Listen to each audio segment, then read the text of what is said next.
Well, it's finally happened. Somehow, Marvel Studios figured out how to take one of its least interesting movie characters, the mighty Thor, and make him the star of a completely bonkers space adventure with more laughs per minute than most recent comedies. Wasn't Ant-Man supposed to be the funny Marvel movie? How the heck did Thor Ragnarok become the funny one? He doesn't know how to get in touch with you. I don't have a phone. He doesn't have a phone.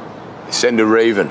Anyway, now that the credits have rolled and the Easter egg hunts have begun, there's just one big question left to answer. What's it all mean? While you probably get the big overall kind of stuff like how the good guys won and the bad guys lost, there's still plenty of Asgardian goodness we can dive into. Hold on to your hammers while we explain the ending of Thor Ragnarok. And before you get your breastplate in a twist, just remember, spoilers for this movie and possibly future Marvel movies lie ahead.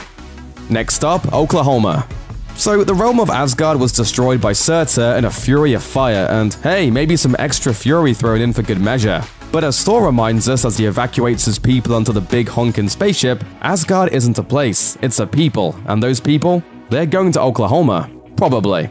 Sure, they never mention the Sooner Sate when they decide to hightail it to Midgard at the end of the movie, but there's still evidence that Oklahoma is where they'll make their home in the next movie in the series. Thor 4, more Thor than ever before. That's because in 2007, the Odin Son set up a new version of Asgard for his displaced people in the fictional town of Broxton, Oklahoma. Is it a guarantee that Thor and his pals will trade their helmets for cowboy hats? Certainly not. But considering how wacky and crazy Ragnarok turned out to be, the fish-out-of-water potential for setting the next Thor movie in rural Midwest America is too great to ignore. Hela's fiery fate. Near the end of the film, Hela rushes into battle against the fire demon Surtur, who brings about Ragnarok, the end of Asgard. That's the last we see of Hela.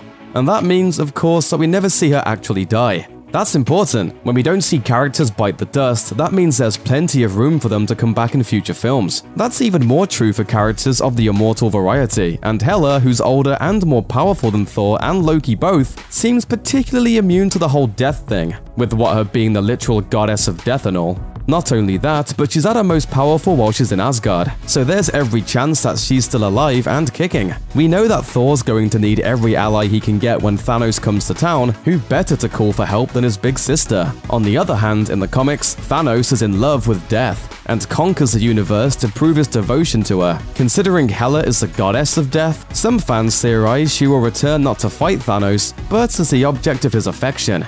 And speaking of Thanos, the Mad Titan appears. During the first post-credit scene, Thor and Loki talk about the future of the Asgardians, when suddenly they're interrupted by the arrival of a gigantic spaceship.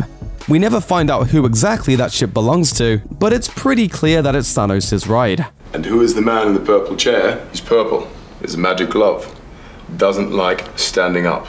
We've known for years that it'd be the big bad in the upcoming Avengers Infinity War. Considering the cosmic nature of Thor and the rest of his people, it makes sense that they'd be the first to really encounter him directly, and that's not all. In July 2017, Polygon reported on Infinity War footage shown at D23, the biennial Disney fan club celebration. That footage showed a brief moment of Thor meeting the Guardians of the Galaxy out in space. Considering that Thanos is a known entity to the Guardians and that Thor's cruising around space right now, it seems like a pretty safe bet that Thanos is going to tangle with the God of Thunder before he makes his way to Earth in Infinity War in summer 2018. Are you ready for the space gem?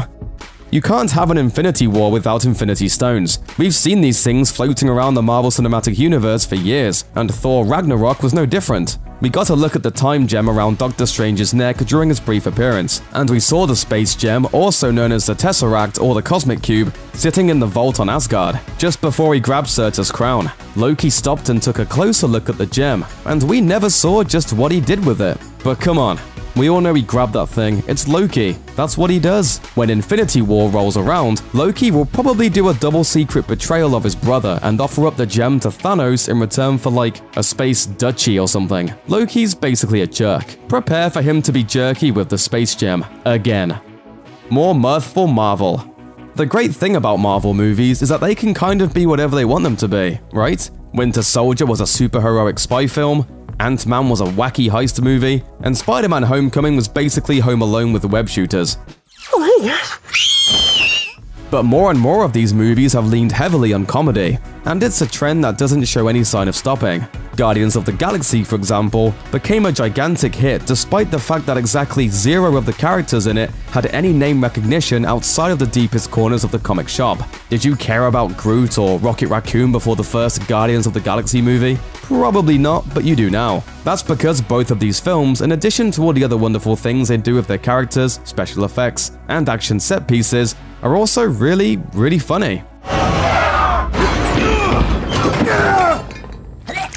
The same goes for Thor. If he's your favorite Marvel Comics character, then you've got some weird taste, dude. Thor works great in an ensemble, and Thor comics have a long history of high adventure and utter weirdness. But for most people, he's just a strong guy with the hammer, and 2 good but unmemorable solo movies didn't do much to change that. Thor Ragnarok has flipped the script. It might even be fair to say that it's put Thor on the same level as Deadpool when it comes to funny superheroes that fans want to see even more of. If there's one major explanation we can take away from the end of this movie, it's that Marvel is probably going to double down on the funny when it comes to adapting its funny books to the big screen. They don't call them comics for nothing, you know. Thanks for watching. Click the looper icon to subscribe to our YouTube channel. Plus, check out all this cool stuff we know you'll love too.